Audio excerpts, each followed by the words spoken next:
नमस्कार, India ahead देख रहे हैं आप और मैं हूं आपके साथ रोहित झा। बड़ी खबर भोपाल से बता दें, जहां संगठन चुनाव के पहले बीजेपी की नई गाइडलाइन सामने आई है। संगठन चुनाव में भागीदारी के लिए शर्तें तय की गई है। तो देखिए, वर्चुअल जुड़ाव को बढ़ावा देने पर जोर दिया गया है। वहीं सोशल मीडिया के जरिए यूथ पर पार्टी का फोकस बनेगा।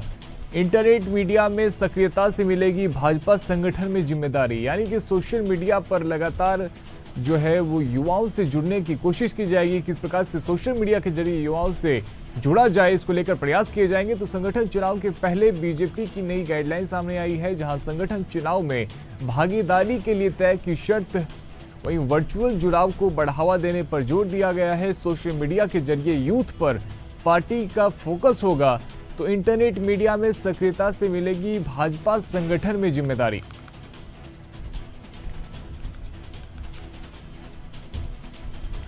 तो संगठन चुनाव के पहले बीजेपी की नई गाइडलाइन आई है। संगठन चुनाव में भागीदारी के लिए शर्तें तय की गई। वर्चुअल जुड़ाव को बढ़ावा देने पर जोर दिया गया है, तो इस सोशल मीडिया के जरिए यूथ पर पार्टी का फोकस होगा।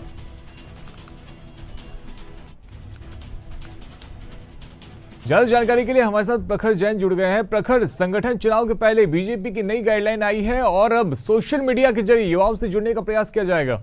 देखिए, बिल्कुल रोहित, अगर बात की जाए तो बीजेपी अब यूथ पर फोकस करने के लिए सोशल मीडिया का सहारा जो है वो ले रही है। और इसीलिए अगर बात की जाए तो संगठन के अंदर जो नेताओं की नियुक्ति होगी, चाहे वो प्रदेश स्तर की नियुक्तियां हो या मंडल और बूथ स्तर की नियुक्तियां हो, तमाम संगठन की नियुक्तियों में सोशल मीडिया पर नेताओं के फॉलोअर्स का, नेताओं के एंगेजमेंट का बहुत बड़ा रोल दिखाई देने वाला है। क्योंकि अगर बात की जाए तो ये जो संगठन चुनाव हो रहे हैं, ये अब अगले 6 साल के बाद होंगे, यानी कि अगर बात की जाए तो अगले लोकसभा चुनाव के बाद होंगे।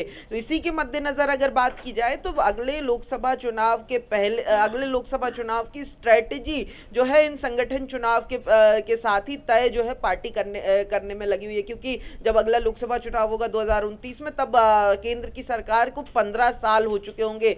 15 साल एक बहुत बड़ा वक्त होता है किसी एंटी इनकम्बेंसी जैसे फैक्टर्स के लिए और तमाम दूसरे फैक्टर्स के लिए। तो ऐसे में अगर बात की जाए तो ज्यादा से ज्यादा लोगों को पार्टी किस तरीके से इन्फ्लुएंस कर पाए, उसकी तरफ ये तमाम कदम अभी से जो है भारतीय जनता पार्टी उठाने की कवायद में लगी हुई है। सोशल मीडिया, चूंकि अगर बात की जाए, चाहे इंस्टाग्राम की बात करें या फिर दूसरे प्लेटफॉर्म्स की बात करें, यूथ के बीच में तमाम ये सोशल मीडिया प्लेटफॉर्म्स काफी जो है वो पॉपुलर हैं। और ऐसे में हमने पिछले चुनावों में भी ये स्ट्रेटेजी बीजेपी की देखी कि ज्यादा से ज्यादा एंगेजमेंट सोशल मीडिया के जरिए रहे, चाहे फिर वो नेताओं के खुद के वीडियोस हों या फिर रील हों। इन तमाम कवायदों के जरिए हमने पहले भी देखा है कि लगातार बीजेपी सोशल मीडिया पर फोकस कर रही है। बाकायदा पार्टी में एक सोशल मीडिया प्रकोष्ठ भी गठित किया गया है, जिसके जरिए सोशल मीडिया के एंगेजमेंट्स पर लगातार ध्यान रखा जाता है, चाहे वो ट्रेंड से जुड़ा हो या फिर दूसरे जरिए में। यानी कि सीधे तौर पर अगर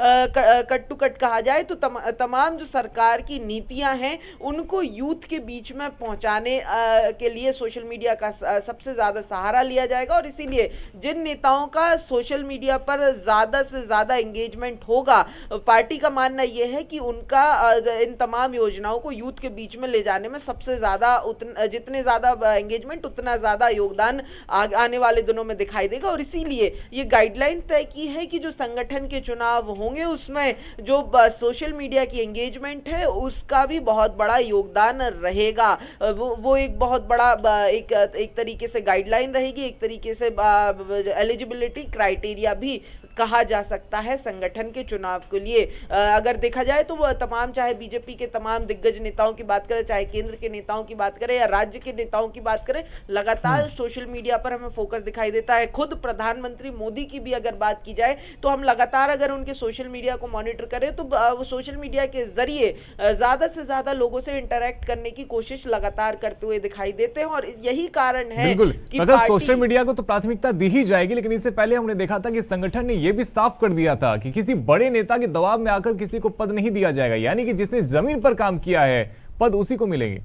देखिए बिल्कुल अब सीधे तौर पर जो ये कहा गया है पार्टी की तरफ से कि किसी भी नेता की पसंद को तरजीह पर रखकर कोई भी नियुक्ति नहीं होगी, काम के आधार पर होगा। तो ऐसे में काम का आधार यहाँ पर नंबर गेम के तौर पर अगर कहा जाए तो वो गलत नहीं होगा।